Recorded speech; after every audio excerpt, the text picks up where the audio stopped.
This week, we're talking with Chris Brady. Chris is a regional vice president with Pac Life, and he's joined the show today to talk about some of the coaching he's done and some of the insights he has from top advisors in our industry.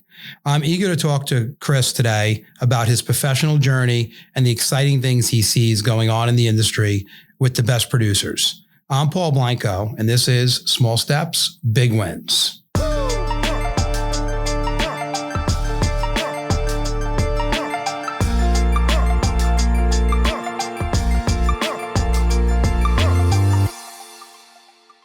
Chris Brady, welcome to Small Steps, Big Wins. I'm so happy to have you on the show today. And it looks so nice and cozy where you are. You got the fireplace going in the background and you're all suited up. I've been more casual these days, and I tell everybody I used to suit up every day, and I've been very fortunate to not do that as much anymore. But thank you for being on the show today. No, I appreciate it, and thank you for having me. I was honored when you asked me and was excited to do it. Well, why don't you just paint a picture of how you got started in the industry and you know, your beginnings, how you got to this business where you are now? Yeah, it was a funny story. It's a chance meeting. So I was dating a girl right after college, and her father grew up with a guy by the name of Joe Thompson. And I don't know if you know the name, but Joe started Hartford Blanco, or I should say Blanco, which was the distribution arm for Hartford annuities and mutual funds. And he sold it off, I think, in late 1999 to Hartford directly. And then he had a non-compete, but he's now president and owner of Pacer ETF. So July of 99, her parents were in town, and we met them down at Joe's shore house down in Avalon, New Jersey. And we spent the weekend there. And we hung out with him. And the funny part of the story is Joe is also the largest breeder of trotter horses in the world. Wow. So for the whole weekend, him and his wife were talking about the horses. They have two big horse farms in Maryland and upstate New York. And he talked very briefly about this thing called Blanco.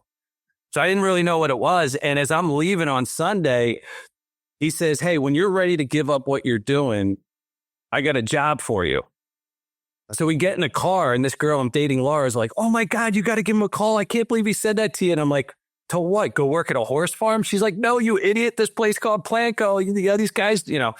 So that was the kind of funny part of it. And, you know, at the time, again, I was fresh out of college. I was 22 years old, and I was still trying to figure out what I wanted to do. I was working for a family friend who had a construction business, and I was also bartending at night.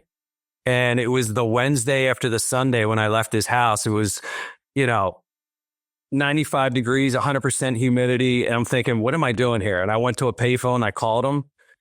He said, "Come in on Friday." I said, "Joe, I don't even you got to remember, this is 99. I go, "Joe, I don't even have a typewriter to put a resume together." He goes, "Don't worry about it. Just get in on Friday. Don't worry about that." And I went in on that Friday. And before I left that day, they offered me the job, and, the rest is history. So. It's amazing. It's an amazing story. And it's always important to know who you're around, right? And it seemed like the girl you're with knew a little bit more about what he was doing than the horses. So yeah.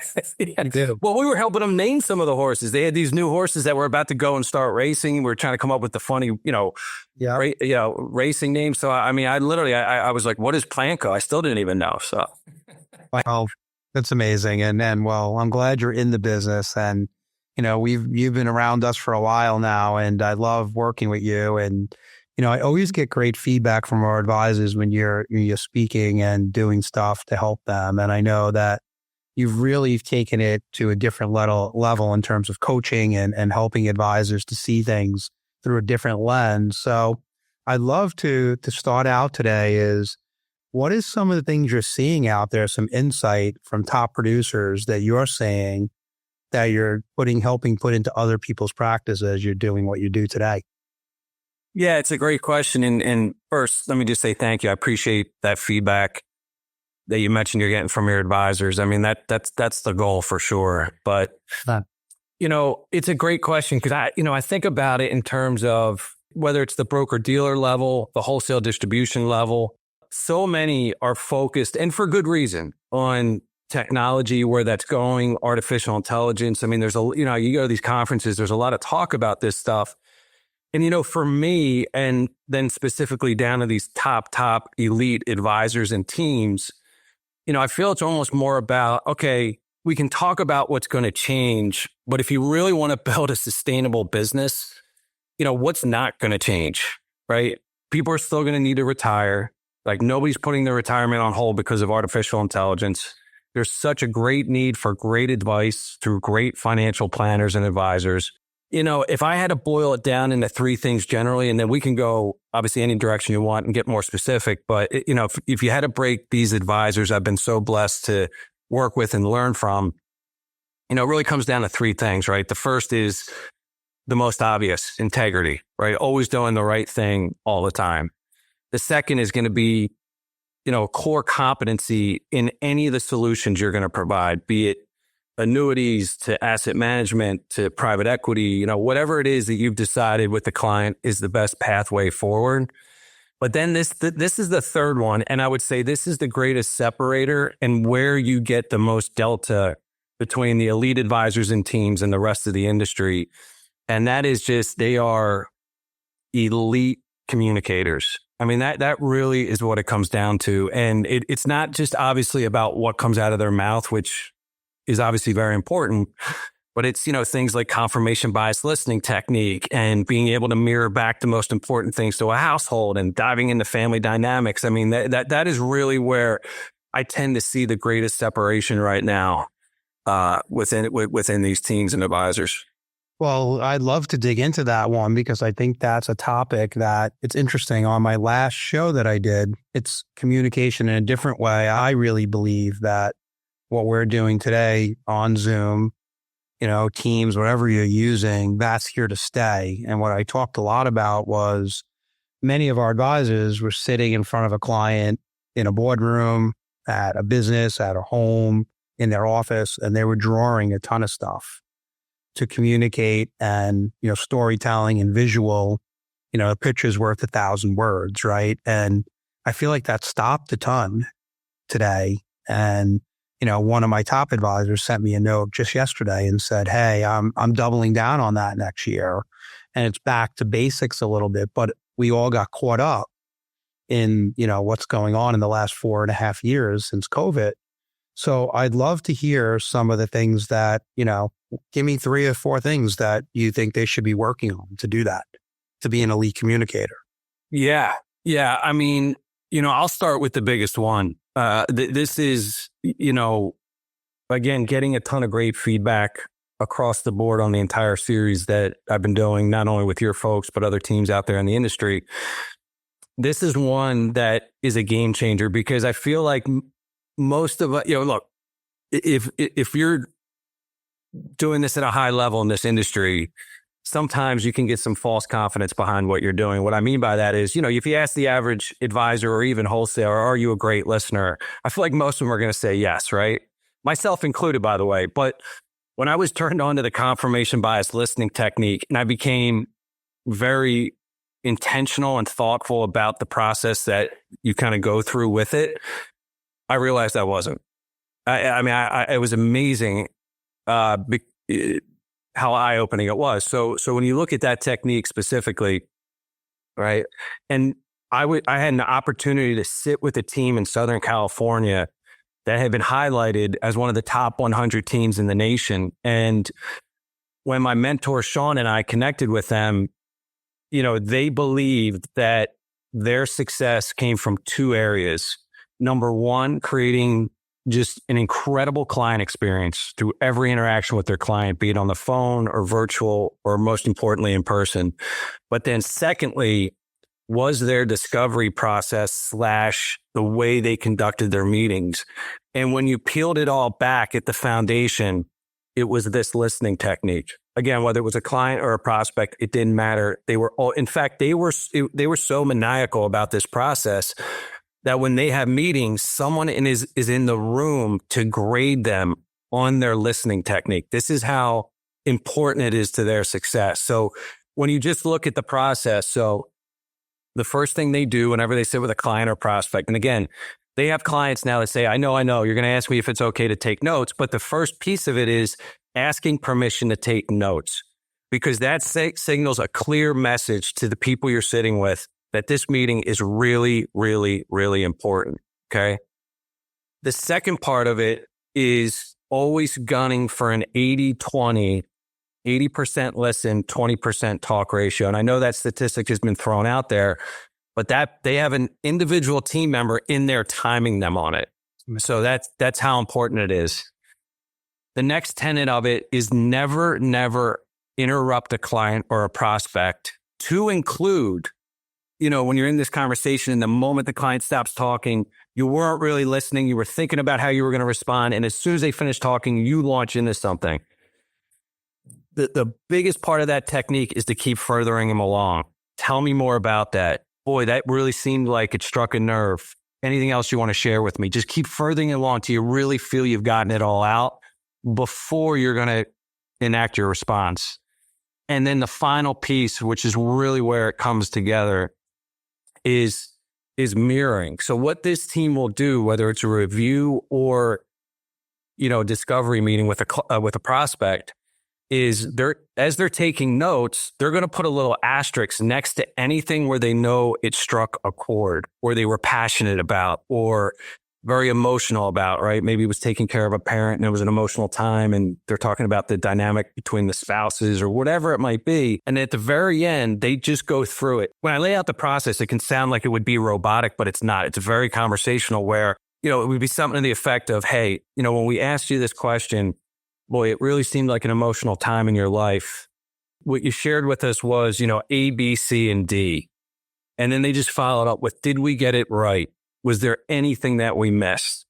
Because when you have someone sitting in, it's been proven. They've done research on it where someone feels truly listened to by another individual. There is nothing you can do to develop trust quicker in that relationship.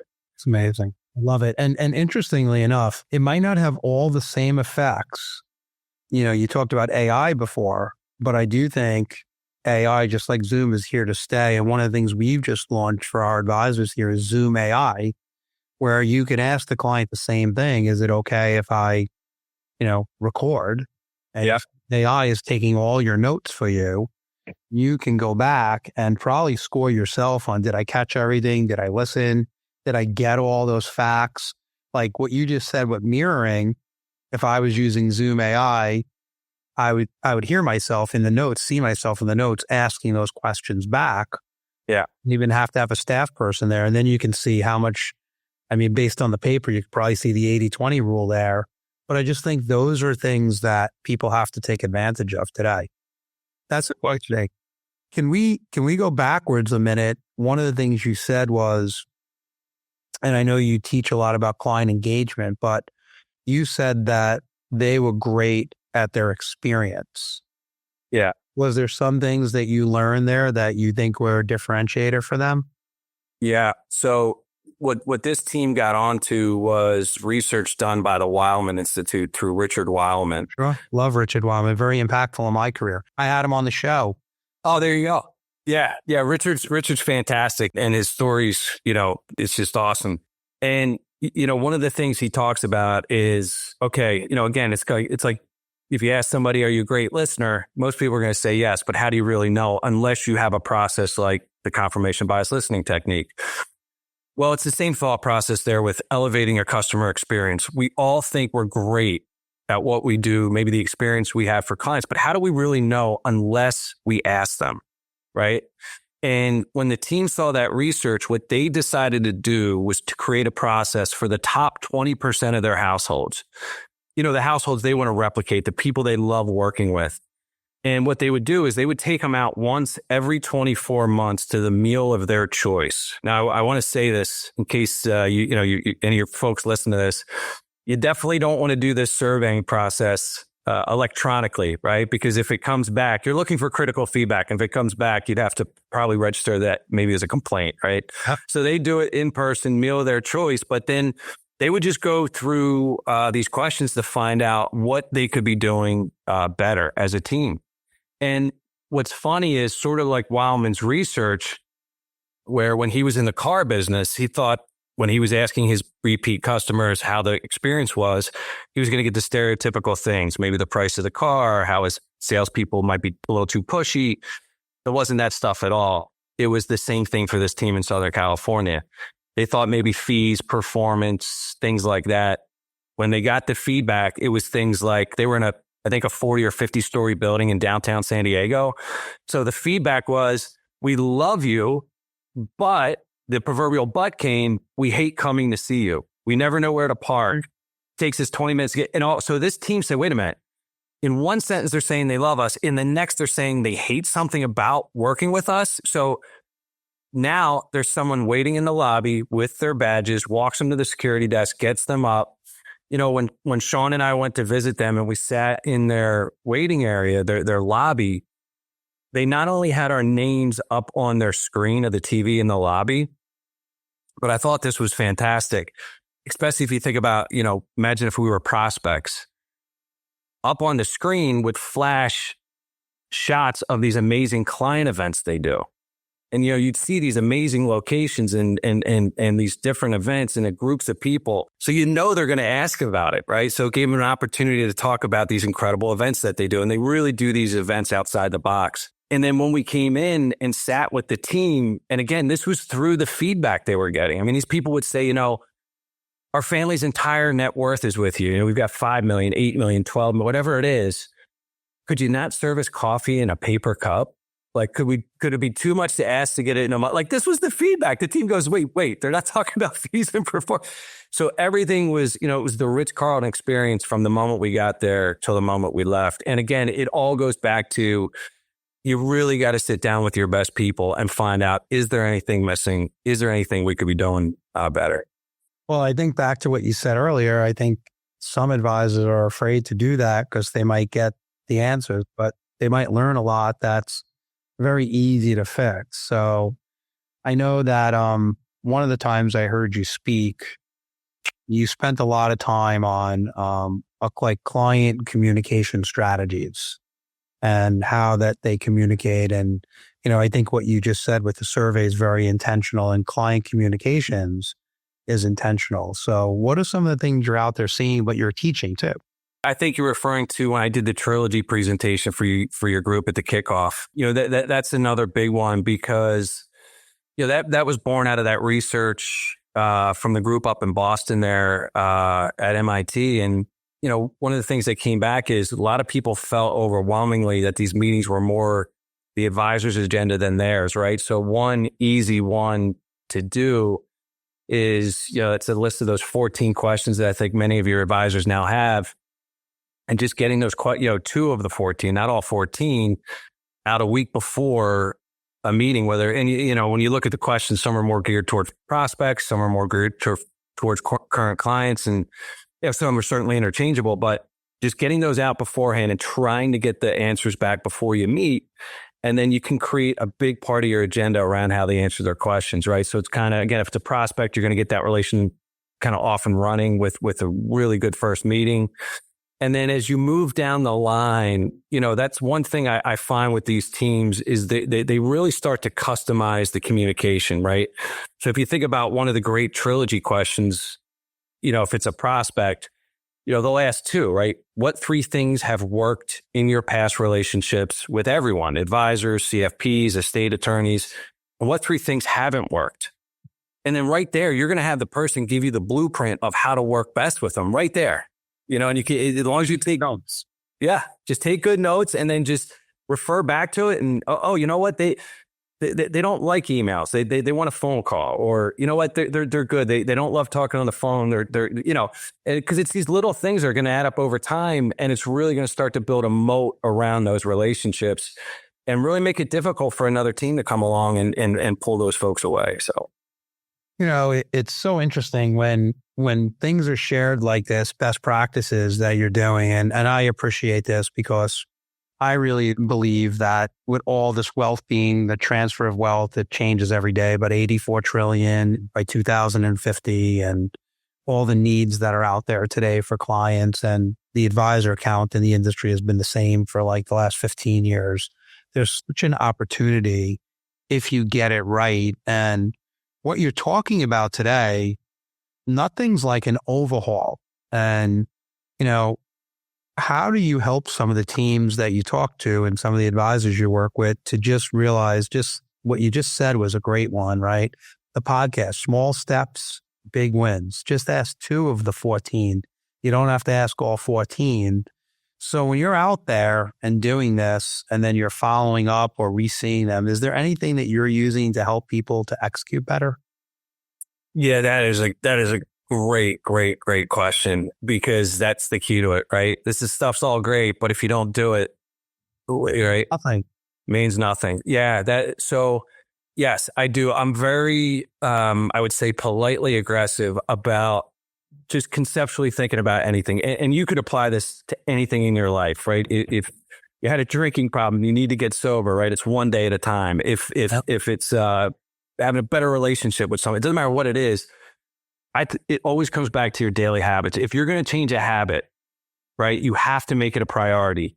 And so, one easy example with Trilogy, the advisor that success story came from, she knew I can't do this, on a Monday, forget about it for the next 4 days, and then do it again in the middle of the next week. Like, it's just not going to, because you need that compound interest of doing something every day to eventually, like you said, small steps and the big wins. And so for me, it was when she would get in every morning, it was pull up the calendar, don't put on CNBC, don't read the Wall Street Journal, don't check your fantasy football lineup. The calendar comes up with your coffee. First thing, okay, it's Wednesday. Who am I seeing next Wednesday? Is it a client? Is it a prospect? What is it? Have the questions on a Word document, copy and paste. It'll take you 7 minutes a morning, but you can't miss. You got to do it every morning, right? So I think if it all is, again, it's anything. I mean, if you want to get in better shape, if you want to, you got to have daily habits that you just don't miss on. And then those things will really start to add up over time. Yeah, and it's interesting because, the discipline that it takes and to do that, it just takes great discipline. And I think if you paint the vision for yourself of what it's going to do for you, then it's less hard, I should say, to get those habits. And I agree with you. I have a rule, like when I work with advisors, if I'm coaching them and we agree to something and they come back in 30 days and they haven't done it, like, I don't really want to work with you because you're not taking the stuff and executing. But the ones that do, it's amazing how fast they grow, Oh, yeah. Yeah. So this kind of reminds me of the mindset of folks like yourself and any of these top people in our industry. So a good buddy of mine from high school, one of my really close friends, he's the head coach of the Buffalo Bills, Sean McDermott. Okay. So now Sean, his agent wasn't the same agent as Tom Brady's, but they worked for the same outfit, right? And so he calls me up. This is probably about 10, 12 years ago. And he goes, hey, I got a great story about Brady. He's like, it's not going to surprise you, but it's still a great story. So it was the day after he won the Super Bowl, Tom Brady, which he was on the league minimum as a 6th-round draft pick, which I think at that time was like $450,000 or $460,000, right? So think about that, right? Think about where he's at now. But anyway, it's the Monday morning after. He's calling his agent. Agent's out all night after the big Super Bowl win. Finally, he comes through the hotel room because now Tom's calling the hotel room, picks up the phone and says, hey, grab a pen and piece of paper, says it to his agent. So he comes back to the phone. He goes, I need these by Friday. I want the best throwing coaches in the country, a list, best nutritionists, best body coaches. And the agent says, Tom, you can't afford one of those, let alone the best in all 3 of those categories. And he's like, I don't care. I'll take out a loan if I have to. I'm not winning one. I'm winning more than anyone ever has. Now, I don't have any facts to back this up, but I got to imagine he had to be the first quarterback in NFL history to wake up Monday morning after winning a Super Bowl and already be that on it to be, you know what, I got to stay ahead of the curve if I really want to be one of the best to ever do it. Well, and I'm sure that, he probably took a minute or two to be present in what it felt like to win that. And for you achieving a goal that you probably had your whole life, an advisor, a client. And then he said, okay, how do I do it again? And he knew that to do it again, it takes a different level of doing that. And that's how the best get better. So let's stay on that. We're coming to the end of the year. Everyone's going to check out a little bit for the holidays. When you look at 25, what are some of the big things that, you gave a lot of great tips today, but what are some of the big things that you're seeing in the industry or with advisors for 25, or what you're telling them to double down on? Yeah, another great one. I think a big one right now is, and again, this is going to be more for the larger teams, right? Where you have a number of different people in a number of different roles, whether it's a group of callers to servicing people, maybe you have a kind of a CFO running everything. Number one, making sure that you have the right people in the right spots. And then number two, because I think a lot of us struggle with the delegation, right? It's like a lot of people think, oh, no one's going to do it as good as I can. And to have the ability to delegate out to the right team members is so critical and important. And then the third one is, and I would just say this generally speaking for great relationships, because if you think about, some of your best advisors, right? They are leading people, whether it's the people on their team or their clientele. They're leading them. And the best leaders I've ever had were also the best communicators. And I think a lot of them look at, okay, what could we be doing better next year for communication? And I got this from one of my big mentors. He said, Chris, look,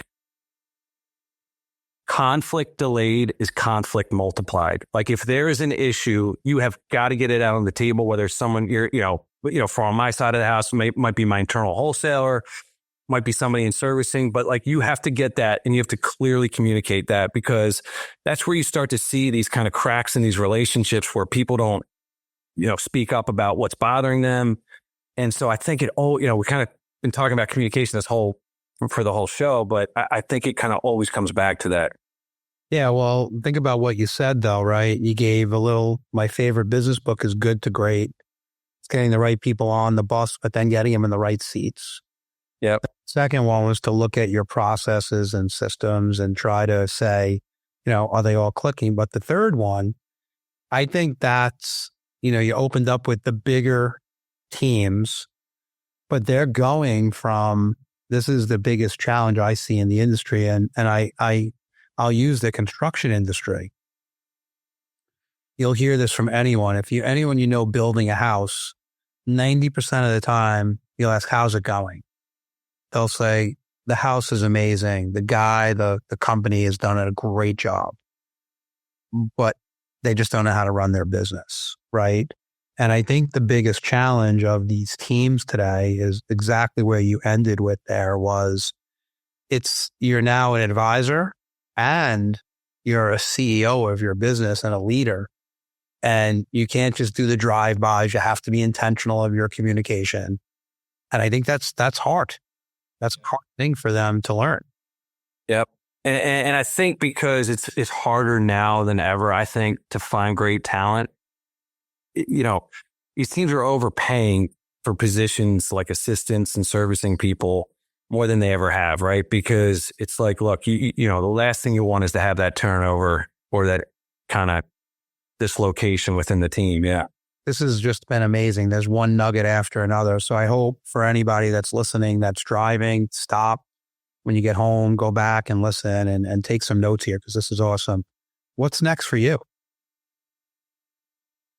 That's a good question. I'm wearing two hats right now at the company. I still wholesale the North Shore and City of Chicago. And then obviously, the stuff we talked about here today out on a national level. It's a great, I don't know. Because again, I don't even know if a role like this has existed where someone was still, wholesaling and doing that job. I mean, look, I think when I get to the end of my career, whenever that happens to be, that people think highly of what I did. And probably a little more harder to articulate what's next for me. I mean, we'll see. I mean, I'm working for, I came over to Pacific Life about 2.5 years ago. And the reason I came over was because Kevin Kennedy, who's head of distribution, I've known him for over 20 years. And I always thought if I had an opportunity to get a chance to work with him, it would be a great thing. And it certainly has. So, we'll see. I mean, he's become, a mentor of mine, and we'll see what he thinks might be the next step. Maybe it's fully into this role of, coaching, if you will. Maybe it's a leadership role. I don't know. I mean, I just, for me, I'm having a lot of fun doing what I'm doing. I love working with the advisors beyond the capacity of just the product stuff. So I don't know. I guess 2 weeks continued or determined.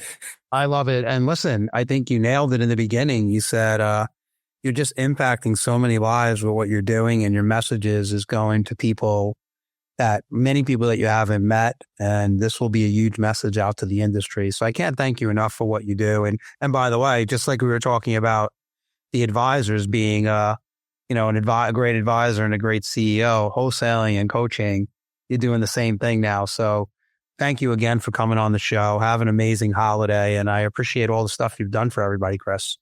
Paul, thank you so much. I really appreciate it. I was honored to be on here. This is even more fun than I thought it would be. So thank you. I really appreciate it, and appreciate the time. And I hope we stay in touch and connect soon. We will. And everybody, small steps, big wins. Make sure you share it on Apple, Spotify. Give us a good rating, and everybody enjoy the rest of their day. Thank you for listening to Small Steps, Big Wins. Please rate, review, and subscribe on Apple Podcasts, Spotify, or wherever you listen to your podcasts.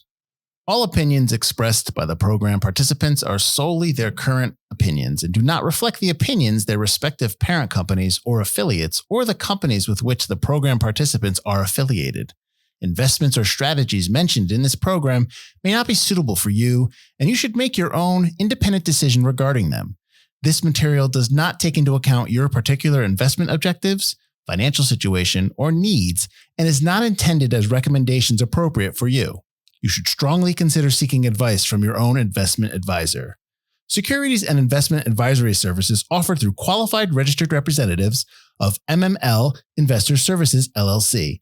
Member SIPC, 6 Corporate Drive, Shelton, Connecticut, 06484, telephone number 203-513-6000.